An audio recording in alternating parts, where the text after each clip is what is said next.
नमस्कार, India voice देख रहे हैं आप। आपके साथ मैं हूं स्वीटी दीक्षित। सीधे चलेंगे जहां पे बीजेपी की तरफ से संबित पात्रा प्रेस कॉन्फ्रेंस कर रहे हैं। क्या कुछ कह रहे हैं आपको सुनाते हैं। शराब घोटाले में मेरा हाथ है और इसके पीछे जो बेतहाशा भ्रष्टाचार हुआ है उसमें मैं भी शामिल हूं, वरना डरने की क्या आवश्यकता थी। सीना ठोक के जाते, ईडी के सामने बैठते, प्रश्नों का उत्तर देते और मुस्कुराते हुए ड्रामा करते हुए बाहर चले आते, जैसा वो अक्सर करते हैं। मगर आज वो कर नहीं पाए क्योंकि उनको हकीकत पता है। कट्टर ईमानदार अपने आप को कहते थे, बाद में सिद्ध हुआ कि ये कट्टर बेईमान है, और आज तो ये सिद्ध हुआ है कि जो कट्टर बेईमान है वो कट्टर बेशरम भी है। This is shamelessness. Running away from the agencies who were probing the truth is shamelessness. आप सभी जानते हैं कि ईडी समन को रैंडमली नहीं भेजती है कि आपके घर समन भेज दिया, उनके घर समन भेज दिया। किसी भी संबंध में ईडी अगर समन भेजती है तो वो तथ्यों के आधार पर, एविडेंस के आधार पर, उसके आधार पर ईडी समन भेजती है। और हमें पक्का विश्वास है कि ईडी ने या कोई भी जांच एजेंसी जिसने अरविंद केजरीवाल को समन भेजा है, आधारों के बलबूते पर ही समन भेजा गया होगा। बहरहाल हमने विश्वास रखते हैं, मीडिया में भी हमने देखा है कि ईडी भी शायद जवाब देगी, मगर यह विषय गंभीर है, जनता के प्रांगण में। This is a public issue and that's the reason as to why Bharatiya Janata Party, the world's largest political party, should also reply to this. Arvind Kejriwal और आम आदमी पार्टी को किसी पर भरोसा नहीं है, किसी पर विश्वास नहीं है, सीबीआई पर नहीं है, ईडी पर नहीं है, अपने लोगों पर नहीं है, पॉलिटिकल सिस्टम पर नहीं है, इलेक्शन कमीशन पर नहीं है। चलो किसी पर विश्वास नहीं है, कोर्ट पर तो है। चलो लोअर कोर्ट पर नहीं है, सुप्रीम कोर्ट पर तो विश्वास है। अभी 3 दिन पहले मनीष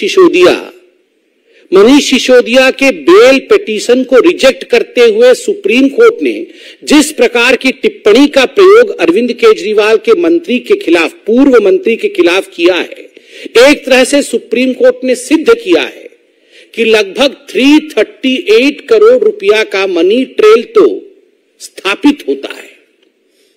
यह जो लिकर स्कैम है, जो शराब घोटाला है, यह शराब घोटाला कोई 400-500 करोड़ का नहीं है, ये कई हजार करोड़ों का घोटाला है। परत दर परत खुलासा हो रहा है। मगर सुप्रीम कोर्ट में जब ये कहा जाता है कि लगभग 338 करोड़ रुपया का ट्रेल स्थापित होता है, तो आप सोचिए, जब टिप ऑफ द आइसबर्ग, जिसको अंग्रेजी में कहते हैं, एक छोटा सा हिस्सा ही इतना बड़ा है, तो पूरा ये लिकर स्कैम कितना बड़ा होगा। और इसमें अरविंद केजरीवाल जी की जांच होनी चाहिए या नहीं होनी चाहिए, ये आप डिसाइड करिए। आप मतलब जनता डिसाइड करिए। मुझे तो आश्चर्य लगता है, ये वही अरविंद केजरीवाल है, बगल में फाइल दबा करके ये रोज 4 बजे, जब राजनीतिक पार्टी नहीं थी तो प्रेस कॉन्फ्रेंस करते थे, आप ही लोग बैठे होते थे और प्रेस कॉन्फ्रेंस में कहते थे, आज मैं शीला दीक्षित के खिलाफ खुलासा करूंगा, आज मैं रॉबर्ट वाड्रा के खिलाफ खुलासा करूंगा, आज मैं सोनिया जी के खिलाफ खुलासा करूंगा, आज मैं लालू प्रसाद यादव के खिलाफ खुलासा करूंगा, मेरे पास ठोस सबूत हैं। और जब 5 बजे इनकी प्रेस कॉन्फ्रेंस खत्म होती थी तो अरविंद केजरीवाल कहते थे, खुला दरवाजा है मेरा, खुला दरबार है मेरा, मैं चैलेंज करता हूं लालू प्रसाद यादव से, मैं चैलेंज करता हूं रॉबर्ट वाड्रा से कि वो आए, मेरे प्रश्नों का उत्तर दे, तभी मैं इन्हें क्लीन चिट दूंगा। ये अलग बात है, अभी गलबलिए कर रहे हैं इनके साथ घमंडिया अलायंस बनाया हुआ है। मगर ये सारी चीजें अरविंद केजरीवाल जी के खुद के स्टेटमेंट है। वाह अरविंद केजरीवाल जी, आप चंद कागजों पर सवाल लिख के लाते थे, उन सवालों के जवाब आप उस समय विपक्ष के और सत्ता की नेताओं से मांगते थे, वो तो ठीक था। आज देश की संवैधानिक जांच एजेंसी आपको सवाल के कटघरे में जब खड़ा कर रही है तो आप भाग गए, आप प्रस्तुत नहीं होना चाहते। आपने अपने चिट्ठी में क्या लिखा है, चिट्ठी भी लेकर आया हूं, आपने अपने चिट्ठी में लिखा है मुझे किस हैसियत से बुलाया गया है, एक इंडिविजुअल के हैसियत से या official capacity as chief minister of Delhi या नेशनल कन्वीनर ऑफ आम आदमी पार्टी, मुझे किस हैसियत से बुलाया गया है? अरे अरविंद केजरीवाल जी, ये जितने गागर बंद है ना अभी जेल के अंदर, चाहे वो मनीष सिसोदिया जी हो, चाहे वो संजय सिंह जी हो, चाहे वो सत्येंद्र जैन जी हो, ये सारे गागरों के सागर आप हैं। तो करप्शन के सागर के हैसियत से बुलाया गया है। आप जो जानना चाहते हैं कि किस हैसियत से आपको बुलाया गया है, as the ocean of corruption, as the source of corruption, from where corruption emerges in Delhi, जहां से करप्शन जन्म लेती है उसके बाद मनीष सिसोदिया जी तक पहुंचती है, जहां से उद्भव होता है करप्शन का और उसके बाद वो पहुंचती है सत्येंद्र जैन के पास, जहां से करप्शन आरंभ होता है और उसके बाद वो पहुंचती है संजय सिंह के द्वारे, उस सोर्स के रूप में आपको बुलाया गया है, एज दैट सागर, गागरों के सागर के रूप में आपको बुलाया गया है। और ये क्या वीआईपी सिंड्रोम है? मुझे क्यों बुलाया गया है? क्यों? आप क्या कानून से बड़े हैं? आप दिल्ली के सीएम हैं? क्या आप भगवान हैं? वैसे तो आपने कोई कोई कसर नहीं छोड़ी थी अपने आप को श्री कृष्ण इत्यादि बताने में, मगर क्या आप भगवान हैं जो आपको कोई एजेंसी नहीं बुला सकती है? और तो और मैं आज आपसे सवाल पूछना चाहता हूं, ये जो आपके डायलॉग्स होते थे ना, प्रेस कॉन्फ्रेंस वाले डायलॉग, डबल एक्सेल शर्ट पहन करके आप जो प्रेस कॉन्फ्रेंस करते थे और कहते थे कि ये मुझे पता है अब ये मनीष सिसोदिया को भी बुलाएंगे, मुझे पता है कि मनीष सिसोदिया बिल्कुल सच्चा है, बिल्कुल कट्टर ईमानदार है, मुझे पता है संजय सिंह कट्टर ईमानदार है। अरे आपको तो पता था कि ये सारे कट्टर ईमानदार थे, मगर इनमें से किसी को अभी तक बेल क्यों नहीं मिल रही है? 10 महीने हो गए अरविंद जी, 10 महीने हो गए मनीष सिसोदिया जेल की सलाखों के पीछे बंद है। लगभग 6 बार सर्वोच्च न्यायालय तक जा चुके हैं बेल एप्लीकेशन लेकर। और क्या कहा न्यायालय ने?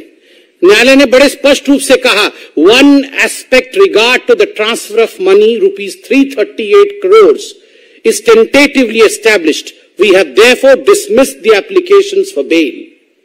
यह कहा है सुप्रीम कोर्ट ने मनीष सिसोदिया जी को लेकर। क्यों?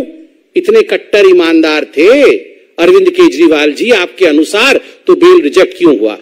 आप संजय सिंह जी के लिए कह रहे थे ये बड़े क्रांतिकारी नेता हैं, इनको फंसाया जा रहा है बीजेपी की ओर से। कोर्ट ने क्या कहा? राउज एवेन्यू कोर्ट ने जो कहा है, मैं कहता हूं, in prima facie view of this court the fact stated in material place before the court nowhere show और suggest that his arrest in the present case is unwarranted or unreasonable, as allegations have been made against him or his being directly associated with activities related to the proceeds of crime of the present case. ये बहुत स्पष्ट रूप से कहा गया है कि कोई जो एलिगेशन लगाते थे आप कि ये पॉलिटिकली मोटिवेटेड है, ऐसा नहीं है। मटेरियल जो रखा गया है कोर्ट के सामने वो दिखाती है कि ये अनरीजनेबल नहीं है ये अरेस्ट, बड़े स्पष्ट रूप से। फिर आप कहते हैं कि हमें अब सुप्रीम कोर्ट पे भी भरोसा नहीं है। इतना नहीं अरविंद केजरीवाल जी, आपने अपने चिट्ठी में लिखा है कि ये मनोज तिवारी जी, इनको कैसे मालूम पड़ गया कि मुझे समन होगा और मुझे अरेस्ट किया जाएगा?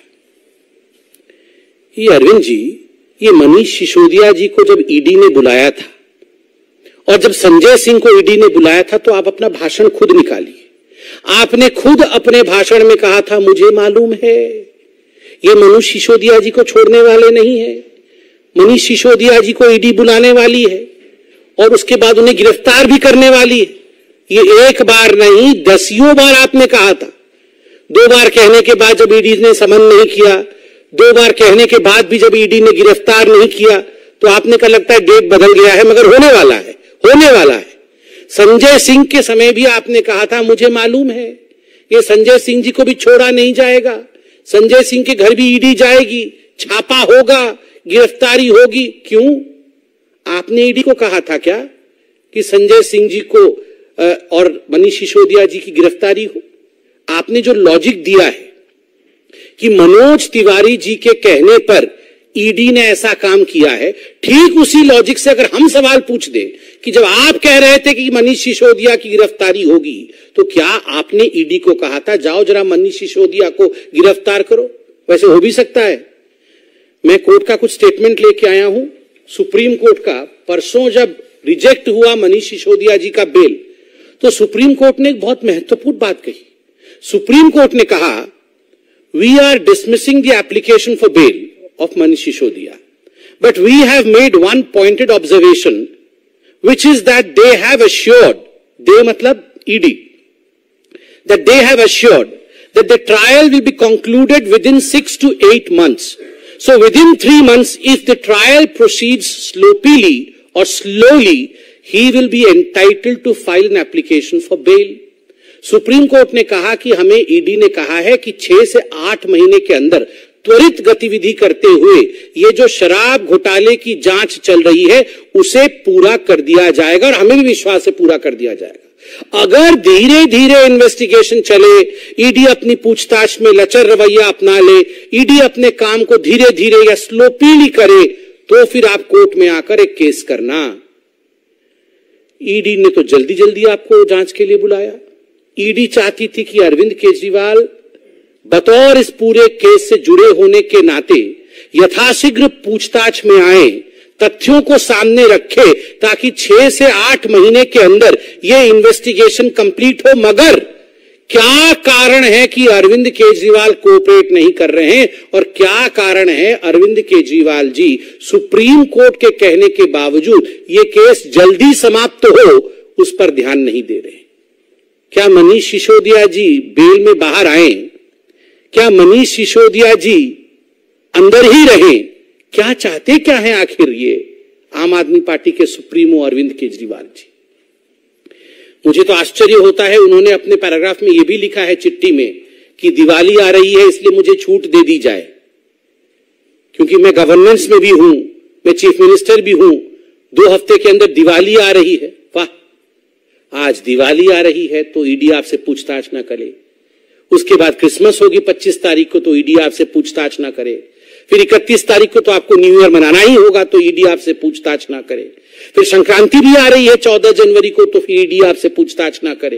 केवल इतना ही नहीं, आपने कहा मिजोरम में, मध्य प्रदेश में, तेलंगाना में, इन 5 राज्यों में चुनाव है इसलिए ईडी हमसे पूछताछ ना करे क्योंकि मैं रोड शो करूंगा। मतलब ये सारे त्योहार जब खत्म हो जाएंगे उसके बाद 24 का चुनाव भी आ जाएगा। मतलब ईडी अरविंद केजरीवाल से पूछताछ ही ना करे, क्योंकि कभी होली है कभी दिवाली है, और इसके प्रिटेक्स्ट में अरविंद केजरीवाल जी ईडी से भाग रहे हैं। ये केवल एक्सेप्टेबिलिटी है कि हमने चोरी की है।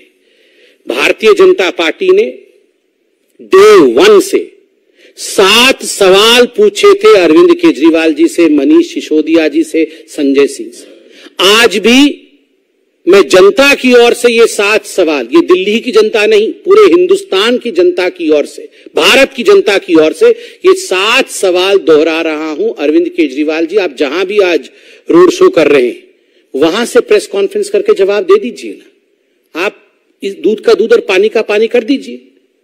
इन 7 प्रश्नों का जवाब देके, प्रश्न नंबर 1, क्या अरविंद केजरीवाल जी ये हकीकत नहीं है कि दिल्ली के एक्साइज पॉलिसी का इतिहास में पहली बार इस प्रकार का रवैया रहा कि जो शराब के ठेकेदार थे उनका कमीशन 5% से बढ़ा करके 12% किया गया? मतलब डबल से भी ज्यादा मुनाफा शराब के मित्रों को, शराब के ठेकेदारों को दिया गया, और अपने राजस्व, दिल्ली के राजस्व पर कुल्हाड़ी मार करके ये किया गया। और यह भी बात सामने आई है कि इसमें से एक बहुत बड़ा हिस्सा पीछे घूम करके मनी ट्रेल के माध्यम से, मनी लॉन्ड्रिंग के माध्यम से आम आदमी पार्टी के अकाउंट में ही जा रही थी। दूसरा सवाल, जब आपने नई शराब नीति लागू की उससे पहले एक कमेटी बनाई गई थी एक्साइज डिपार्टमेंट के एक ऑफिसर राजीव धवन जी की अध्यक्षता में। उस कमेटी ने जो रिकमेंडेशन दिए थे कि होलसेल का काम सरकार को अपने पास रखना चाहिए, दूसरों को नहीं देना चाहिए, आपने एक्साइज डिपार्टमेंट के ऑफिसर के उस कमेटी के प्रावधानों को और उनके सजेशंस को दरकिनार करके न्यू एक्साइज पॉलिसी क्यों लागू किया, किसके फायदे के लिए किया। तीसरा सवाल, क्या यह हकीकत नहीं है अरविंद केजरीवाल जी कि आपने ब्लैक लिस्टेड कंपनी जिनको कभी ठेका नहीं देना था उनको भी आपने ठेका दिया। चौथा प्रश्न है, कैबिनेट के नोट के बिना, कैबिनेट के मंजूरी के बिना इन शराब के ठेकेदारों का जिन्होंने आपको मोटा माल दिया था उनका 144 करोड़ रुपया आपने लाइसेंस फी का माफ किया। आखिर क्यों माफ किया बिना कैबिनेट के रिकमेंडेशन के। पांचवा सवाल, ये न्यू एक्साइज पॉलिसी, नई शराब नीति आने से पहले अरविंद केजरीवाल जी किस प्रकार प्रेस कॉन्फ्रेंस करते थे। इतिहास हो जाएगा जी, पूरा विश्व देखता रह जाएगा, आपकी आंखें फटी रह जाएंगी, इतनी पैसे आ जाएंगे, इतने पैसे आ जाएंगे, इतना प्रॉफिट होने वाला है। फिर क्या कारण था कि 10 महीने के अंदर जैसे ही सीबीआई को नोटिफाई किया एलजी ने, आपने आनन फानन में बिना कैबिनेट की बैठक किए जिसको लागू किया था उसी एक्साइज पॉलिसी को आपने वापस ले लिया। क्या कारण था और किस हैसियत में किया, इंडिविजुअल के हैसियत से, सीएम के हैसियत से, या फिर आम आदमी पार्टी के चीफ के हैसियत से, इसका भी जवाब दीजिए। छठा सवाल, ये सारा कुछ मैन्युफैक्चरर्स रिटेल में नहीं जाए, ये तो कानून है, आपने कानून को ताक में रखा, मैन्युफैक्चरर्स को रिटेल में भेजा जिसके कारण कार्टेलाइजेशन हुआ या नहीं हुआ, इसका जवाब आप दीजिए। और सातवां और अंतिम सवाल, जो एयरपोर्ट अथॉरिटी ऑफ इंडिया थी उसने एयरपोर्ट के पास जो शराब के ठेके खुलने वाले थे उन ठेकों को एनओसी नहीं दिया।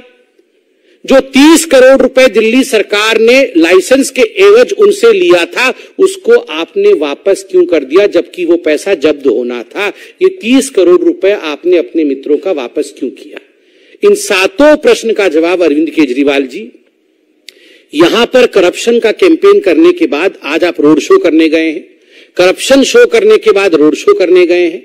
आप रोड शो के बाद प्रेस कॉन्फ्रेंस करके अगर इन सातों प्रश्नों का सटीक उत्तर दे देंगे तो हमें लगता है शराब का शराब और पानी का पानी हो जाएगा।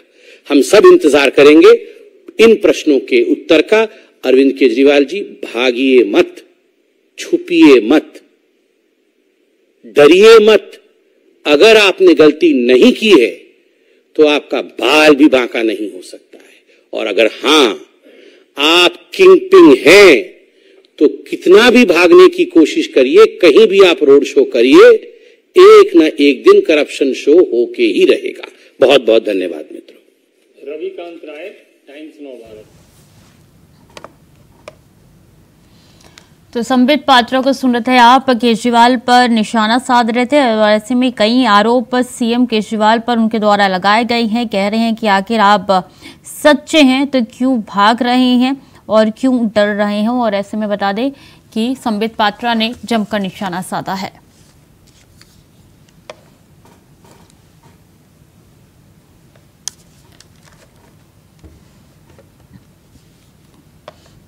और इस बीच अहम जानकारी दिल्ली से आ रही है। संजय गांधी हॉस्पिटल के निर्माणाधीन हिस्से में लगी है आग, बिल्डिंग के बड़े हिस्से में आग लगी है। समय रहते दमकल विभाग की टीम पहुंची है, आग पर काबू पाया गया है। किसी तरीके के कोई हताहत होने की सूचना निकल के सामने नहीं आ रही है। तो संजय गांधी हॉस्पिटल के निर्माणाधीन हिस्से में भयंकर आग लगी है, बिल्डिंग के बड़े हिस्से में आग लगी है। आग का तांडव देखने को मिल रहा है। बता दें कि दिल्ली से इस वक्त की अहम जानकारी है, जहां निर्माणाधीन हिस्से में आग लगी है। संजय गांधी हॉस्पिटल के निर्माणाधीन हिस्से में यह आग लगी है और आग की लपटें कितनी ऊपर तक जा रही है तस्वीरों में साफ तौर पे दिखाई दे रहा है। मौके पर दमकल विभाग की टीम पहुंच चुकी है और आग को बुझाने का प्रयास लगातार किया जा रहा है। फिलहाल जो सूचना निकल के सामने आ रही है वो ये है कि किसी के हताहत होने की कोई भी जानकारी नहीं है। तो संजय गांधी के निर्माणाधीन हॉस्पिटल में हिस्से में ये आग लगी है। तो बता दें कि आग काफ़ी भयंकर है, बड़े हिस्से में आग लगी है, इसलिए यहाँ पे दमकल विभाग की टीम जो है वो पहुंच चुकी है। आग पर काबू पाने की कोशिश उनके द्वारा लगातार की जा रही है। तो निर्माणाधीन हिस्से में आग लगी है। बता दें दमकल विभाग की गाड़ियां मौके पर पहुंची है, तस्वीरें आप तक पहुंचा रहे हैं। किस तरीके से आग की लपटें कितनी ऊपर तक जा रही है, इससे अंदाजा लगाया जा सकता है कि आग कितनी भयंकर है। तो निर्माणाधीन हिस्से में आग लगी है और दिल्ली में संजय गांधी हॉस्पिटल है जिसके निर्माणाधीन हिस्से में आग लगी है और आग का तांडव काफी ज्यादा देखने को मिल रहा है। तस्वीरें आप तक पहुंचा रहे हैं कि किस तरीके से आग लगी है। राजीव गांधी स्मारक अस्पताल में आग लगी है। आग की तस्वीरें आप तक पहुंचा रहे हैं। आग कितनी भयंकर तस्वीरों में साफ तौर पे दिखाई दे रहा है। और मुरादाबाद में पुलिस और बदमाशों के बीच में मुठभेड़ हुई है, जहां 10,000 के नामी बदमाश सोहराब को मुठभेड़ के दौरान पैर में गोली लगी है। जहां सोहराब और उसका साथी सलमान हत्या के मामले में 24 घंटे से फरार थे। दरअसल 31 अक्टूबर की रात सऊद नाम के युवक की मामूली विवाद में गोली मारकर हत्या हुई थी। वहीं पुलिस से मुठभेड़ के दौरान दोनों बदमाश गिरफ्तार हो गए थे।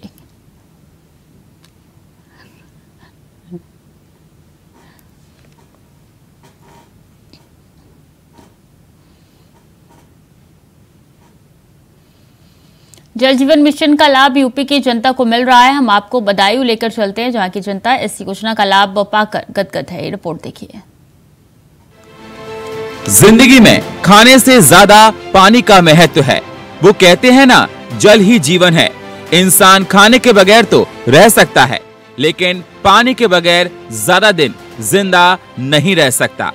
जीवन में पानी के इस महत्व को समझते हुए केंद्र सरकार ने जल जीवन मिशन की शुरुआत की है, जिसको उत्तर प्रदेश की योगी सरकार तेजी से उतारने का काम कर रही है। इसी कड़ी में बदायूं में भी काम किया जा रहा है।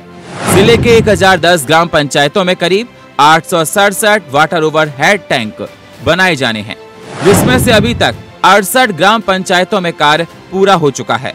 वहीं मार्च 2024 तक योजना को पूरा करने का लक्ष्य रखा गया है। प्रधानमंत्री जी की एक महत्वाकांक्षा है कि 31 मार्च 2024 तक प्रत्येक घर में नल हो। जल जीवन मिशन से हमारे घर में जब हर घर में नल पहुंचेगा तो निश्चित तौर पे पहले स्वच्छता, जो स्वच्छ पानी की जो चीज़ें हैं सैनिटरी की, वो दूर हो जाएगी। इस योजना के तहत बदायूं के 100 से अधिक गांव में पानी उपलब्ध कराया जा रहा है, जिससे ग्रामीण बेहद खुश हैं। इस पर अच्छा पानी मिलेगा, शुद्ध मिलेगा पानी, हर घर लगा रही है, जल स्वच्छ आएगा। सरकार योजना कर रही है, हम लोगों के घर तक स्वच्छ जल पहुंच रहा है। हम उस सरकार के लिए बहुत आभारी हैं और हमें घर बैठे हुए जल मिल रहा है। नहीं तो बाहर नलों से पानी लेने जाना पड़ता था, उसमें दूषित पानी, पीला पानी आता था। वो जल अब हमें शुद्ध मिल रहा है। इसके लिए हम सरकार के बहुत बहुत आभारी हैं। सरकार ने जो हमारा कदम उठाया है वो बहुत अच्छा कदम है, जिससे हमारी बीमारियां नहीं रहेंगी, हम स्वच्छ रहेंगे, शुद्ध पेयजल भी मिलेगा। जो भी अशुद्ध है उसमें कीटाणु वगैरह भी हैं, उससे हमें छुटकारा मिलेगा। और क्या कहते हैं, जो हमारा पानी फालतू का जाता है वो भी नहीं जाएगा। जितना मुझे चाहिए उतना ही यूज होगा, व्यर्थ जल नहीं जाएगा। योगी सरकार प्रदेश वासियों के लिए हर सफल प्रयास कर रही है, जिससे लोगों के घर फ्री में शुद्ध पेयजल पहुंच रहा है और लोग गदगद होकर सरकार का आभार जता रहे हैं। तो फिलहाल के लिए बुलेटिन में इतना ही। खबरें लगातार जारी है, देखते रहें इंडिया वॉइस।